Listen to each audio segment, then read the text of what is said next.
आप देख रहे हैं इंडिया टाउन न्यूज, भारत की बात। नमस्कार, स्वागत है आपका हमारी खास बुलेटिन खबरें राजनांदगांव में और मैं हूं आपके साथ सुरभि शुक्ला।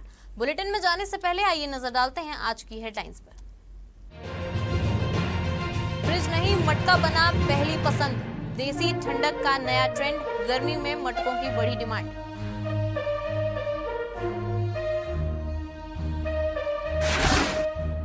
तीन नदियों के संगम पर बसा शहर प्यासा, गंजीपारा में गहराया जल संकट, आरोप प्रत्यारोप में व्यस्त जनप्रतिनिधि।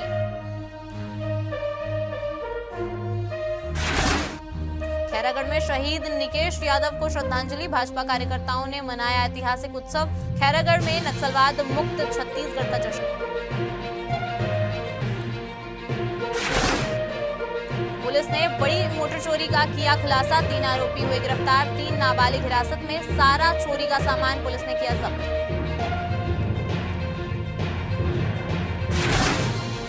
निजी जमीन पर टावर निर्माण, ग्रामीणों ने निर्माण पर की रोक की मांग, विद्युत विभाग की लाइन पर विवाद।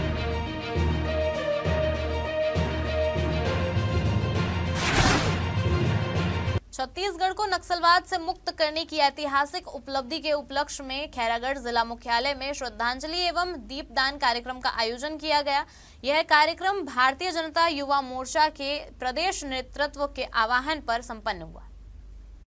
जिला भाजपा युवा मोर्चा अध्यक्ष आयश सिंह के नेतृत्व में आयोजित इस कार्यक्रम में जिला एवं मंडल भाजपा के पदाधिकारियों ने दाऊ चौरा स्थित शहीद निकेश यादव की प्रतिमा पर माल्य अर्पण और पुष्प अर्पित कर उन्हें श्रद्धांजलि दी।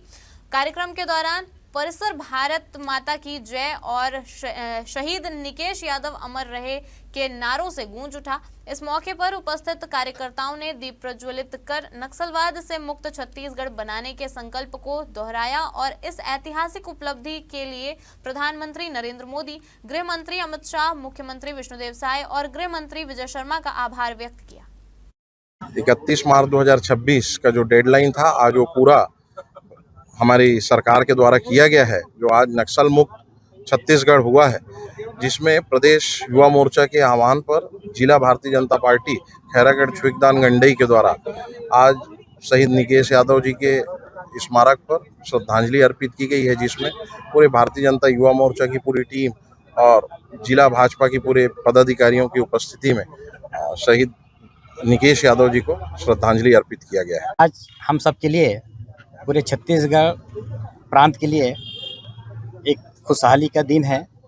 40 वर्ष से जो छत्तीसगढ़ नक्सलवाद, मार्क्सवाद के झेल रहे थे, उसको हमारे केंद्र में आदरणीय नरेंद्र मोदी जी की सरकार बनने के बाद 2024 से प्रारंभ करके हमारे केंद्र के गृह मंत्री आदरणीय अमित शाह जी ने और हमारे छत्तीसगढ़ शासन के मुख्यमंत्री आदरणीय विष्णुदेव साय जी, दोनों के संयुक्त प्रयास से आज पूरे छत्तीसगढ़ को नक्सल मुक्त किया गया है। इसके लिए मैं खैरागढ़ छुईकदान गंडई जिला भारतीय जनता पार्टी की ओर से छत्तीसगढ़ शासन और हमारे केंद्र सरकार के आदरणीय प्रधानमंत्री और गृह मंत्री जी को हृदय से आभार व्यक्त करते हैं। हमारे प्रदेश में और हमारे देश में हमारे देश के प्रधानमंत्री आदरणीय नरेंद्र मोदी जी ने एक नक्सली मुक्त करने के लिए एक अभियान छेड़ा था। उस अभियान में मुख्य रूप से हमारे देश के गृह मंत्री आदरणीय अमित शाह जी और हमारे प्रदेश के मुख्यमंत्री आदरणीय विष्णुदेव साय जी, उप मुख्यमंत्री गृह विभाग आदरणीय विजय शर्मा जी अपने छत्तीसगढ़ को नक्सल मुक्त बनाने के लिए हमारे वरिष्ठ जनों ने और हमारे प्रदेश के मंत्री जी, मुख्यमंत्री जी, सभी लोगों ने एक साथ, एक सुर में, एक ताल मिला करके सभी मंत्रियों को साथ में और नक्सलियों के साथ में भाईचारा बना करके हमारे छत्तीसगढ़ को मुक्त करने में आज 31 मार्च को हमारे देश के गृह मंत्री आदरणीय अमित शाह जी बोले थे, उसको कर दिखाया। राजनांदगांव से एक बड़ा धोखाधड़ी का मामला सामने आया है, जहां बसंतपुर थाना क्षेत्र में फर्जी विवाह ब्यूरो के नाम पर लोगों को ठगा जा रहा था। दरअसल लव लाइफ रिश्ते मैरिज ब्यूरो के नाम से चल रहे इस गिरोह ने शादी के नाम पर लाखों रुपए की ठगी को अंजाम दिया। पुलिस ने कार्रवाई करते हुए मुख्य संचालक और निदेशक को गिरफ्तार कर लिया है। मामले में चौंकाने वाला खुलासा हुआ है कि आरोपी फर्जी फोटो और आईडी बनाकर लोगों को जाल में फंसाते थे। जानकारी के मुताबिक आरोपी नेहा पाठक और धर्मेंद्र मानिकपुरी लव लाइफ रिश्ते मैरिज ब्यूरो के नाम से फर्जी कार्यालय संचालित कर रहे थे। आरोपी इंटरनेट से युवतियों और युवकों की तस्वीरें डाउनलोड कर फर्जी प्रोफाइल तैयार करते थे और व्हाट्सएप के जरिए पीड़ितों को भेजते थे।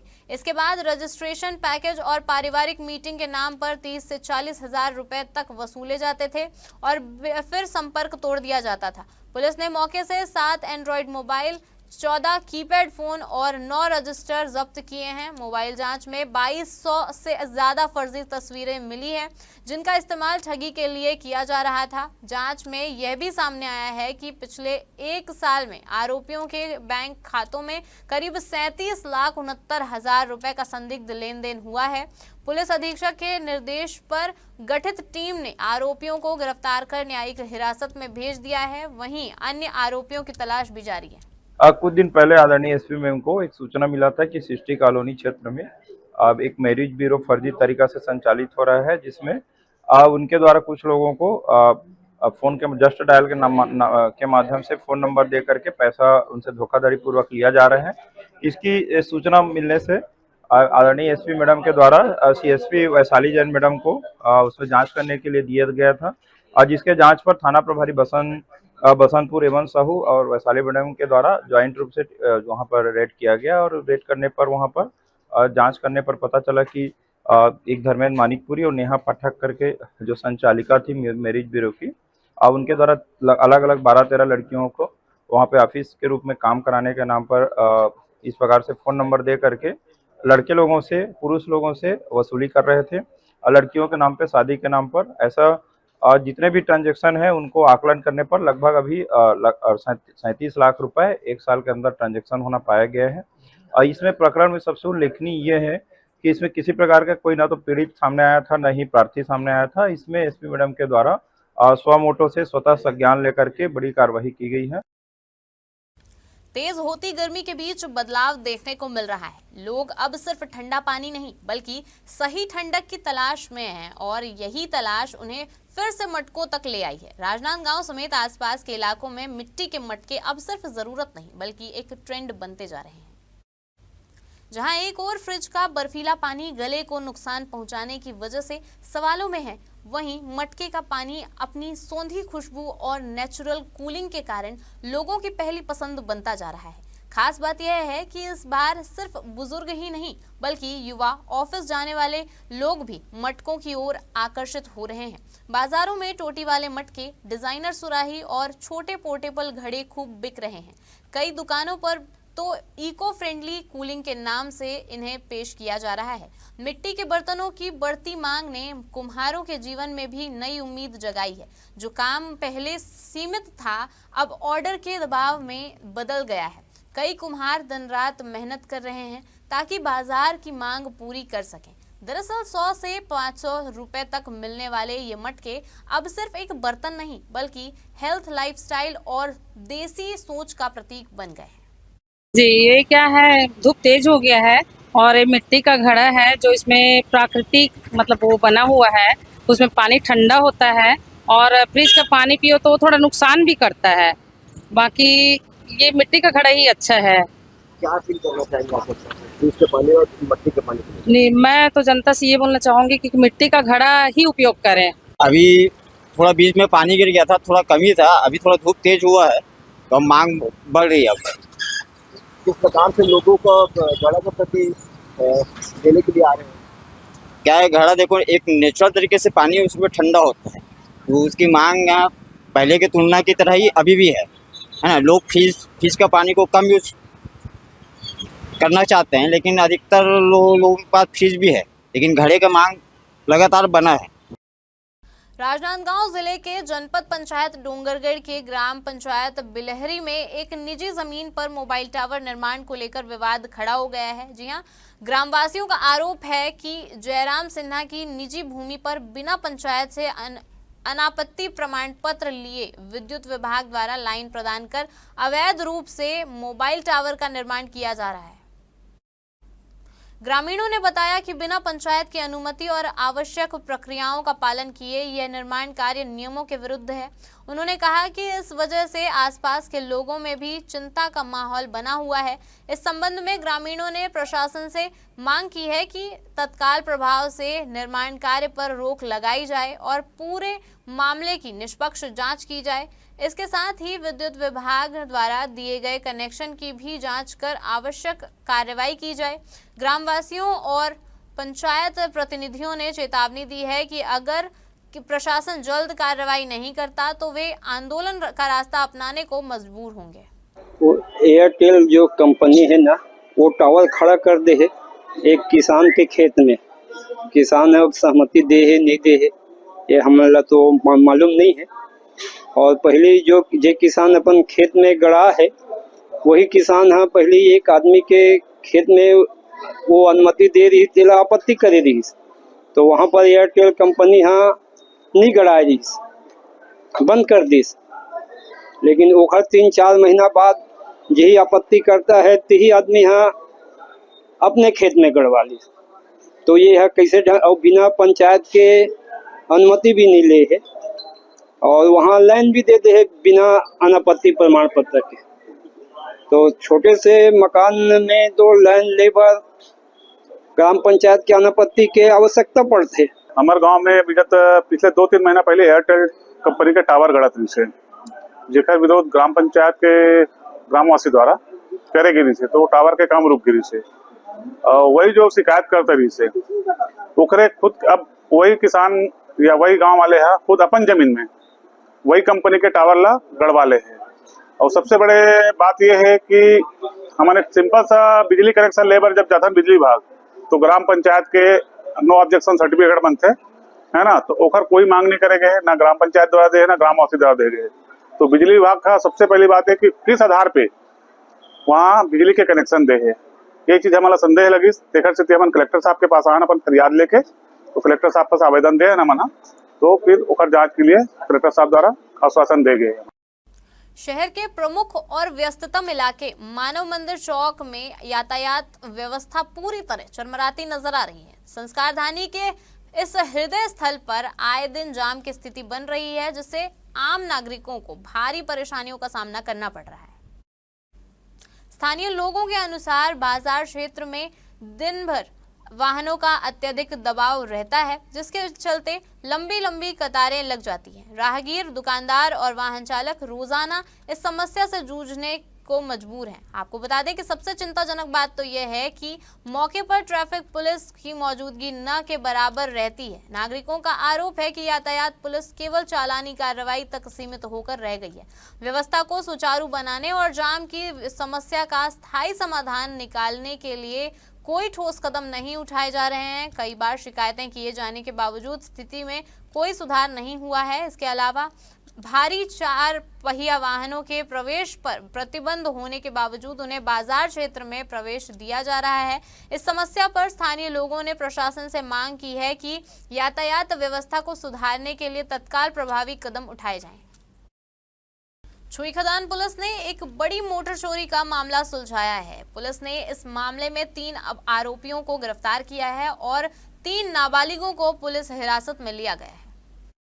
दरअसल प्रार्थी संदीप वैष्णव ने पुलिस को बताया कि 26 से 27 मार्च की रात ग्राम गोपालपुर स्थित रिपा प्रोजेक्ट के कचरा संग्रहण केंद्र में रखी 9 मोटर और 1 बोर मोटर चोरी कर ली गई है।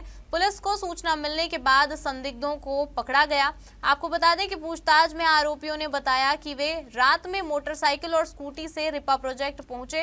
पाना, पेचकस और कटर मशीन का इस्तेमाल करके उन्होंने मोटर चोरी की और कबाड़ियों को बेच दी। पुलिस ने सभी आरोपियों और चोरी का सामान अपने कब्जे में ले लिया है। फिलहाल मामले की आगे की जांच जारी है। वक्त हो चुका एक छोटे से ब्रेक का, बने रहिए इंडिया टाउन न्यूज के साथ। कभी कभी चेहरे का छुपा दर्द दुनिया नहीं देख पाती है। दाग, मुहासे, झाइयाँ सब आपके आत्मविश्वास को कम कर देता है, पर अब नहीं, क्योंकि Rukhsana glow and fair face pack जो दे आपकी स्किन को वो प्यार जो सिर्फ प्रकृति दे सकती है। हर लेयर को साफ करे, हर दाग को करे हल्का और आपकी मुस्कान फिर से लौटाए। Because you deserve to glow naturally. Rukhsana herbal beauty product Amazon, Meesho और फ्लिपकार्ट में भी उपलब्ध। खैरागढ़ में गर्मी शुरू होने से पहले ही पेयजल संकट ने लोगों की मुश्किलें बढ़ा दी है। दरअसल वार्ड नंबर 4 गंजीपारा के निवासी पिछले 1 महीने से पानी की गंभीर किल्लत झेल रहे हैं। सरकारी नल सूखे पड़े हैं और लोग पानी के लिए दूर दराज के हैंडपंपों पर निर्भर हैं। स्थानीय लोगों का कहना है कि वे नियमित रूप से जल कर का भुगतान करते हैं, लेकिन बदले में उन्हें पर्याप्त पानी नहीं मिल रहा। इस पर लोगों में नाराजगी लगातार बढ़ रही है। वार्ड पार्षद सुमित टांडिया ने नगर पालिका पर लापरवाही का आरोप लगाते हुए बताया है कि कई बार अधिकारियों को समस्या से अवगत कराया गया है, लेकिन कोई ठोस कार्रवाई नहीं हुई। वहीं मुख्य नगर पालिका अधिकारी पुनीत राम वर्मा ने जल्द समाधान का आश्वासन दिया है। जानकारी के मुताबिक इस संकट की जड़ में राजनीति और भ्रष्टाचार है। 2015 और 16 में स्वीकृत 37 करोड़ रुपए की जल आवर्धन योजना सत्ता परिवर्तन और दूरदर्शी फसलों की भेंट चढ़ गई। लालपुर एनीकेट का प्रयोग विफल रहा और करोड़ों खर्च के बावजूद शहर आज भी पुरानी बोरवेल पद्धति पर टिका हुआ है। आपको बता दें कि शहर की 3 प्रमुख नदियां आमनेर, मुस्का और पिपरिया सूख रही हैं, लेकिन जनप्रतिनिधि समाधान के बजाय एक दूसरे पर आरोप प्रत्यारोप में व्यस्त है।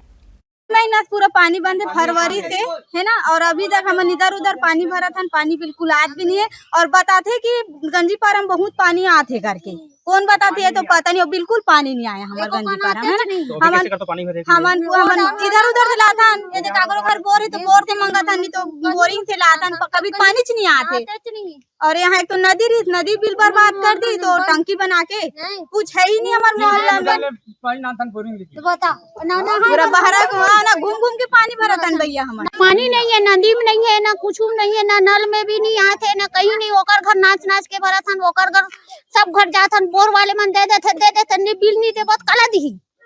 एकर बारे में शिकायत नहीं करे हो आप मन? करे च नहीं है, खबर नहीं करो शिकायत? का कर ही देख लीन भाग गए। लगातार पिछले 4 साल से गंजीपारा वार्ड नंबर 4 में पानी की समस्या है और पानी की समस्या को लेकर नगर पालिका में हम लोग लगातार शिकायत कर रहे हैं। और जल विभाग का जो अधिकारी है मनोज शुक्ला, उसके द्वारा कोई ध्यान नहीं दिया जा रहा है। और जो यहाँ पे आप देख सकते हैं यहाँ पे कि लगातार इस जगह में पानी के लिए लोग तरस रहे हैं, एक एक बूंद के लिए। और हम लोग बार बार हम लोग पीआईसी में भी बात करे हैं, परिषद में भी बात करे हैं, लेकिन अधिकारी के द्वारा यहाँ पे वार्ड नंबर 4 गंजीपारा में कोई भी ध्यान नहीं दिया रहा है। तो लगभग 40-45 जो घर है यहाँ पे, वो पानी के कारण बहुत समस्या में है। नंबर 3 गंजीपारा में लगभग 3 महीना हो गया है, पानी की समस्या है और महिलाएं बार बार जो है उसकी शिकायत हम लोग को कर रही है। और वार्ड प्रमुख जो है पार्षद, उनको भी शिकायत कर चुकी हैं। यहाँ तक कि नगर पालिका में भी शिकायत करने के लिए लोग कर रहे थे प्रेशर। तो हम लोग बोले कि कल हम जाके नगर पालिका में भी इसकी शिकायत करेंगे, क्योंकि पानी का हमारे यहाँ बहुत समस्या हो गया है। और मेन है हमारे गंजीपारा में जो नदी जो बहता है वो भी पानी नहीं है वहाँ पे भी। तो घर के काम और पानी, मतलब खाना बनाने के लिए पानी की समस्या है, प्लस हर चीज़ के लिए है। जानवरों को भी पानी की समस्या हो रही है। तो इसीलिए हम हमारे यहाँ करीब लगभग 300 घर है, 300 घर में भी बहुत समस्या है। वार्ड नंबर 3 में पानी आ ही नहीं रहा है। अभी तो लगातार हमको टैंकर से सुविधा मिला है 1-8 हफ्ते, लेकिन हम चाह रहे हैं कि पानी की समस्या जल्दी से जल्द पूरा हो। पार्षद महोदय द्वारा मेरे पास शिकायत किए थे, जिसके संबंध में मैं खुद वार्ड नंबर 4 में गया था। 7-8 घर पानी नहीं आ रहा है, उसके संबंध में मेरे द्वारा वहाँ जल पदार्थ की समस्या ना हो, इसलिए वहाँ टैंकर का व्यवस्था की जा रही है। इसके बाद अभी अप्रैल में वहाँ का चेक करा के एक मोटर डलवाऊंगा, ताकि वार्ड में वहाँ पानी की समस्या ना हो। चिखली वार्ड की दीपशिखा सिन्हा की कहानी साबित करती है कि संघर्ष जितना बड़ा होगा, सफलता उतनी ही शानदार होगी। 2018 से प्रतियोगी परीक्षा की तैयारी कर रही दीपशिखा ने अब सब इंस्पेक्टर बनकर अपने परिवार का नाम रोशन किया है।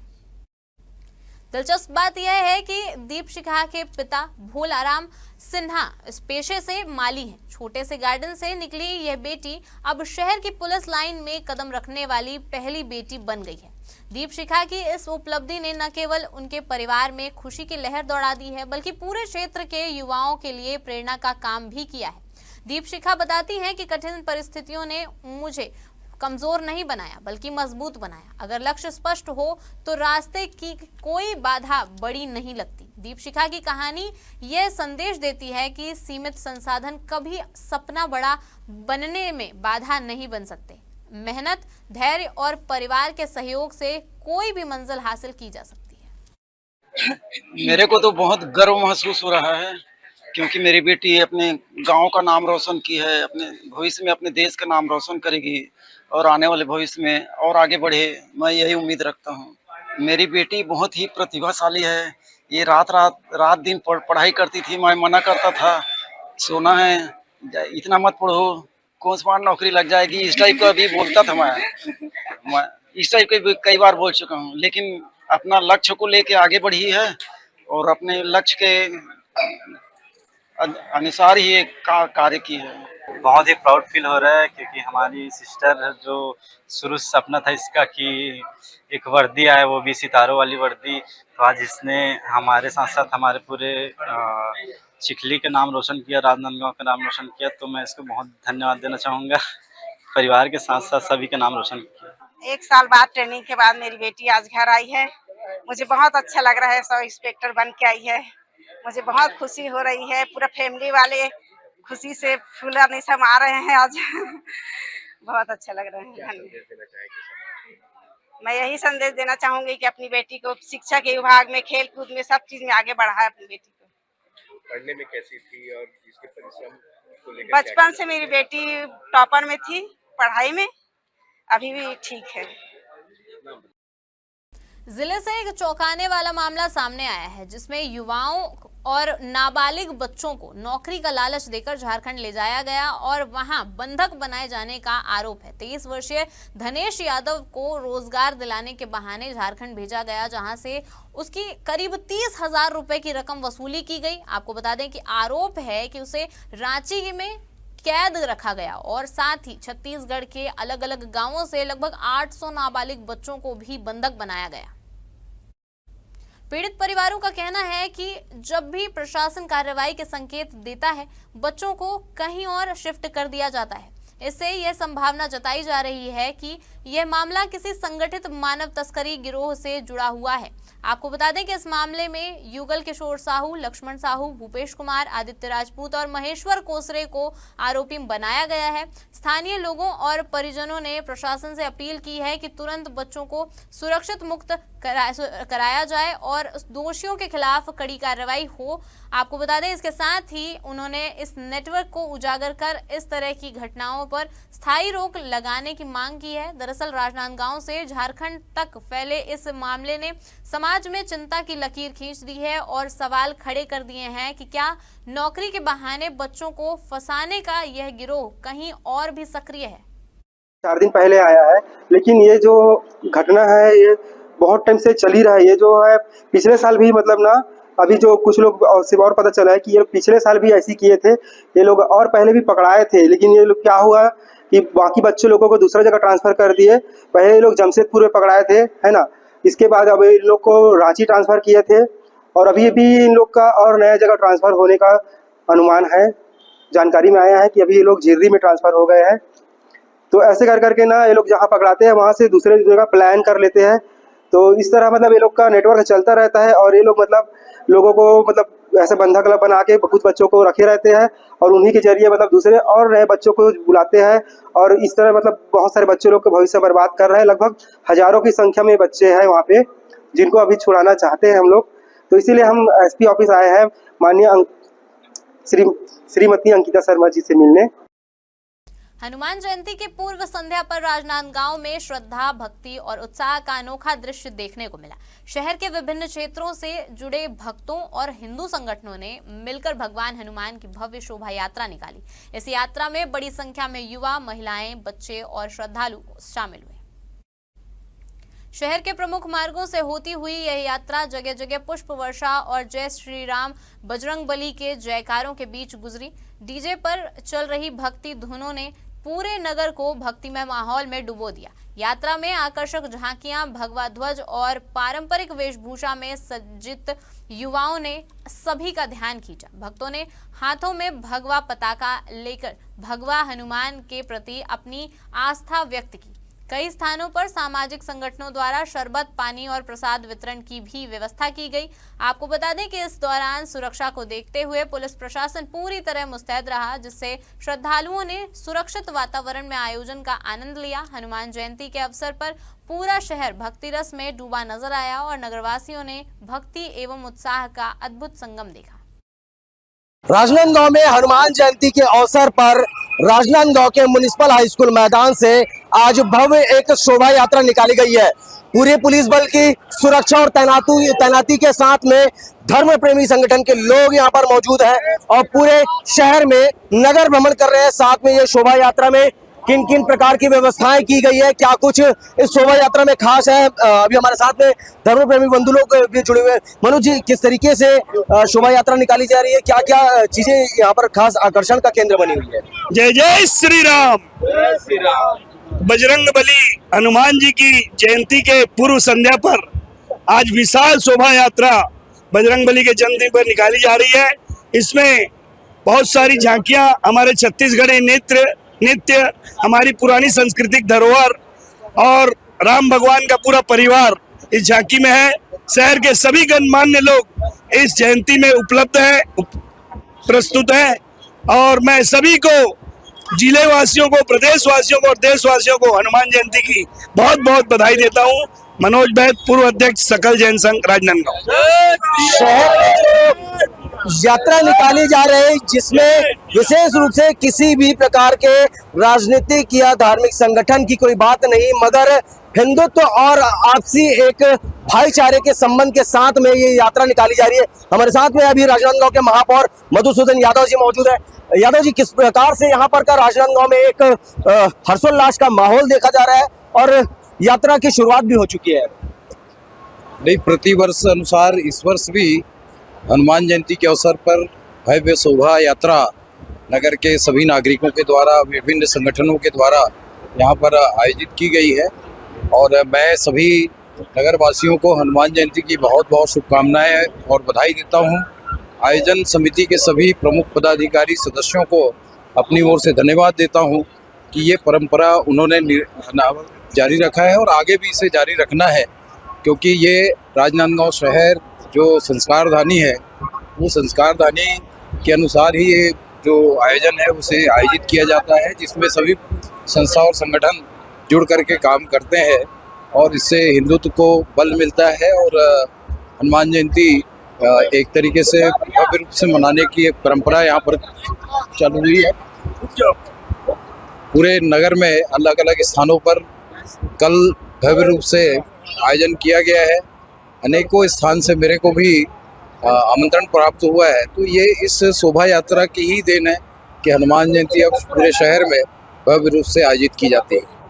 हनुमान जयंती के पूर्व संध्या में ये जो यात्रा निकाली जा रही है, धर्म से जोड़ा जा रहा है और भगवान श्री रामचंद्र जी और भगवान श्री हनुमान जी को लोगों के द्वारा याद किया जा रहा है और शहर भर में, नगर भर में हनुमान जी की इस यात्रा को निकाली जा रही है। इस यात्रा में क्या कुछ खास है और क्या कुछ आकर्षण का केंद्र बना हुआ है, सारी चीजें हम आपको तस्वीरों के माध्यम से दिखाएंगे। कैमरा पर्सन अमर राजपूत के साथ India town news, Saurabh Tamrakar, Rajnandgaon. प्रधानमंत्री आवास योजना के तहत राजनांदगांव नगर निगम द्वारा आयोजित लॉटरी प्रणाली में आज लाभार्थियों को मकान आवंटित किए गए। इस कार्यक्रम में कुल 31 हितग्राहियों को आवास योजना का लाभ मिला। कार्यक्रम में मुख्य रूप से अपर कलेक्टर, नगर निगम कमिश्नर और अन्य वरिष्ठ अधिकारी मौजूद रहे। नगर निगम ने इस अवसर पर बताया कि यह प्रक्रिया पूरी तरह पारदर्शी तरीके से की गई और लाभार्थियों को मकान योजना का लाभ समय पर दिया जा रहा है। दरअसल प्रधानमंत्री आवास योजना के तहत राजनांदगांव नगर निगम द्वारा किए गए लॉटरी आवंटन ने कई परिवारों के लिए अपने घर का सपना पूरा कर दिया। नगर निगम का कहना है कि भविष्य में भी ऐसी योजनाओं को पारदर्शी तरीके से लागू किया जाएगा ताकि सभी पात्र लाभार्थियों तक समय पर सहायता पहुंच सके। जी बहुत अच्छा लग रहा है। पहले कहाँ रहती थी? पहले स्टेशन पारा में रहती थी, किराए के मकान में रहती हूँ। फॉर्म भरी थी, आज मेरा नाम निकला है लॉटरी में, तो मुझे बहुत अच्छा लगा। जो मैं शासन को धन्यवाद देती हूँ जो मुझे रहने के लिए आवास दिए हैं, उनका बहुत बहुत दिलों से शुक्रिया अदा। शासन द्वारा प्रधानमंत्री आवास योजना की हमें स्वीकृति जो मिला था उसके तहत में आज 21 पूर्ण आवासों का आवंटन किया गया है, जिसमें रेवती के 6 मकान हैं और 15 मकान मुहारा के हैं। और सभी हितग्राही 21 हितग्राही हैं, उन्होंने प्रथम किस्त की राशि जमा किए हैं और शेष राशि जमा करने के बाद उनका पूर्ण विधिवत आवंटन 24 सौंप दिया जाएगा उनको। जो EWS वर्ग श्रेणी के हैं जिनका इनकम 3 लाख से कम है और भारतवर्ष में कहीं भी पक्की मकान नहीं है, उनको सर्व सुविधा युक्त मकान उपलब्ध कराना है। प्रधानमंत्री आवास योजना अंतर्गत राजनांदगांव में जो हमारे 4 लोकेशंस पे आवास निर्मित है, उसका समय समय पे जैसा आवेदकों की सूची मिलती है और राशि जमा होती है उन्हें आवंटित किया जाता है। इसी तारतम्य में आज 31 लोगों को आवास आवंटन की कार्यवाही की गई है, जिसमें कलेक्टर साहब की ओर से हमारे अपर कलेक्टर सर भी उपस्थित रहे हैं और सभी 31 लोगों को आवास आवंटित हो गया है और हमारा प्रयास होगा कि शीघ्र वो उस मकान में प्रवेश करें और सभी सुविधाओं के साथ उसमें निवास करें।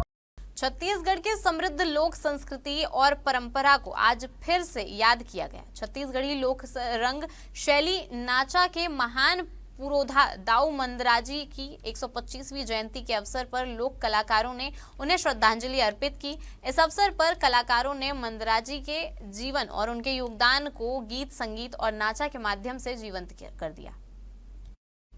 कार्यक्रम का आयोजन राजनांदगांव के वार्ड नंबर 33 कन्हारपुरी में किया गया, जो दाऊ मंदराजी की कर्मभूमि रही है।